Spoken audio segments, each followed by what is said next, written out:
योगी के नारे ने देश का माहौल बदल दिया।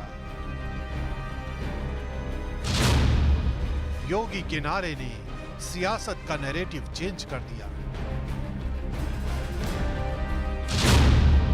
योगी के नारे ने चुनावी तासीर को बदल दिया।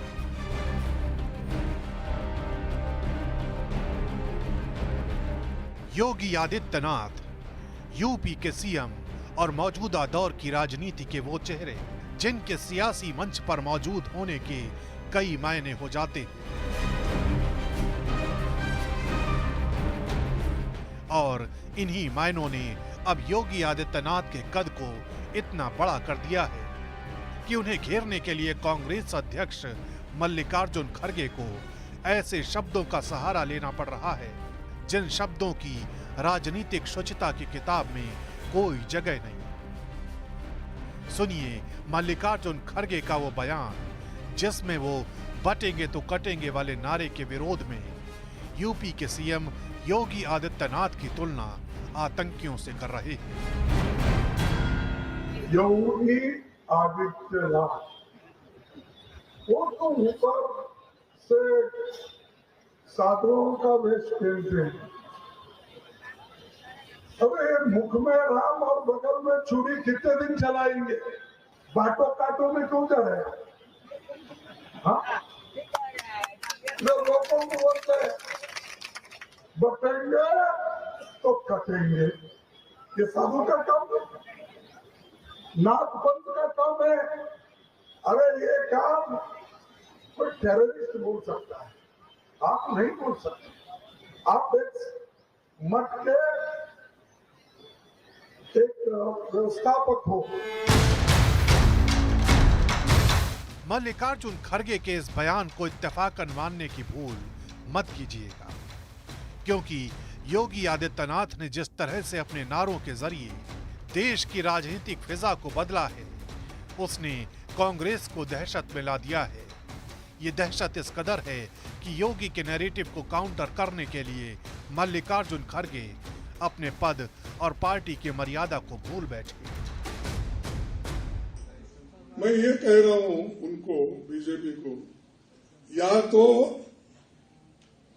सफेद कपड़े डालो या तो सन्यासी कपड़े डालते हो, गेरुआ डालते हो, पॉलिटिक्स से बाहर हो जाओ।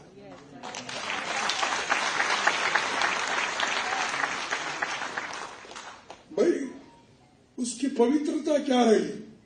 एक तरफ गेरुआ कपड़े डालते हो, जज साहब आपको पूछ रहा हूं,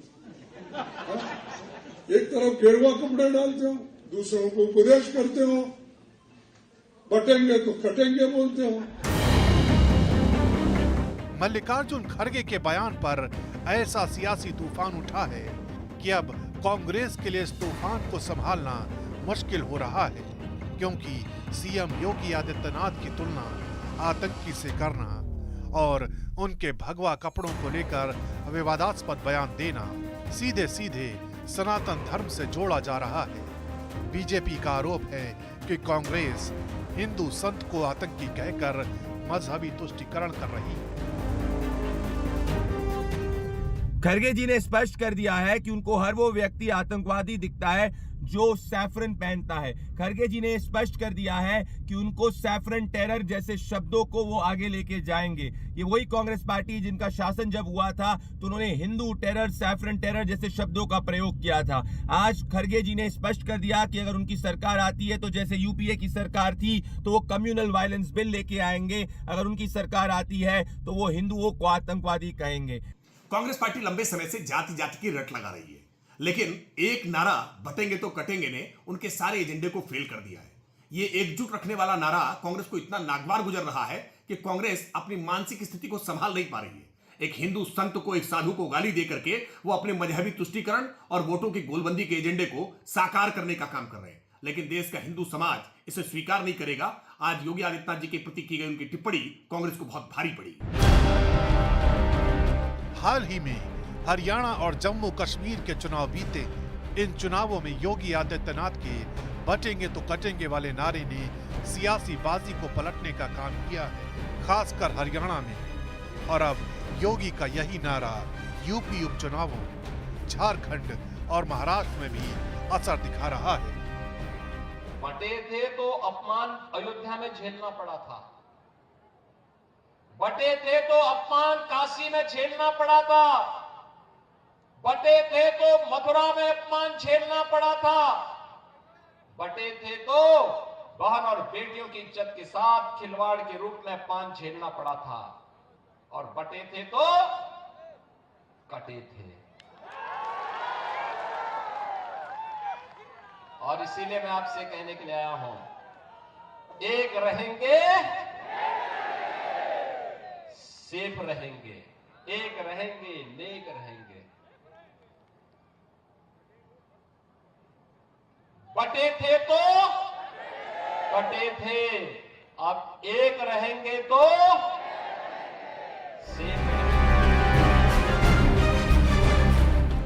दरअसल विपक्ष इस नारे की काट के लिए अलग अलग नारे जरूर गढ़ रहा है, लेकिन सियासत के अखाड़े में योगी आदित्यनाथ का बटेंगे तो कटेंगे वाला नारा जो असर दिखा रहा है वो ये साबित कर रहा है कि विपक्ष के सियासी तिलिस्म की काट योगी आदित्यनाथ ने अपने आक्रामक तेवरों से निकाल ली है।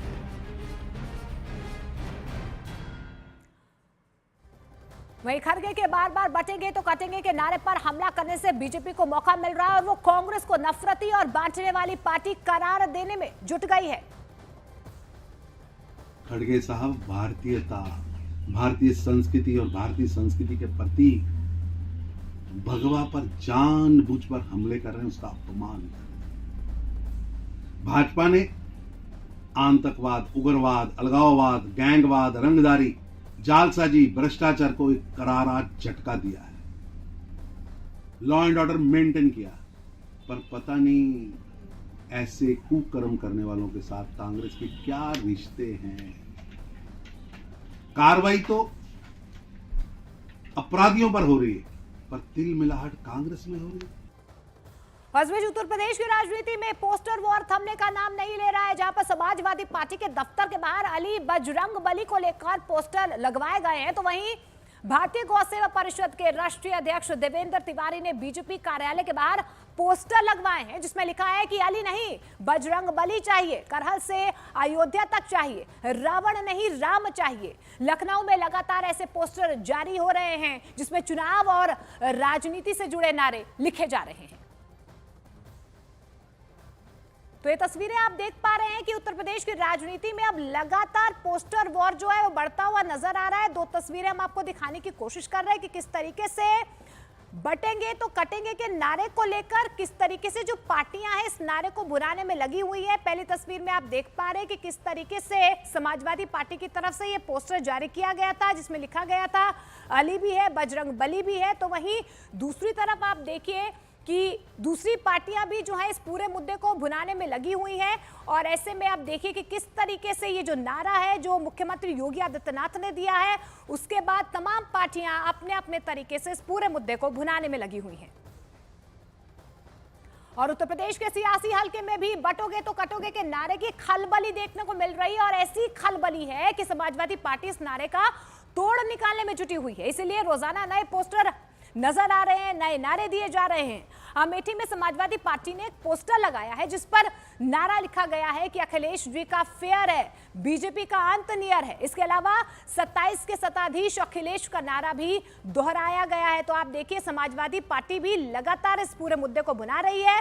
उनकी तरफ से कल एक पोस्टर जो है वो जारी किया गया था और आज एक दूसरा पोस्टर जो है इसको लेकर जारी किया गया है।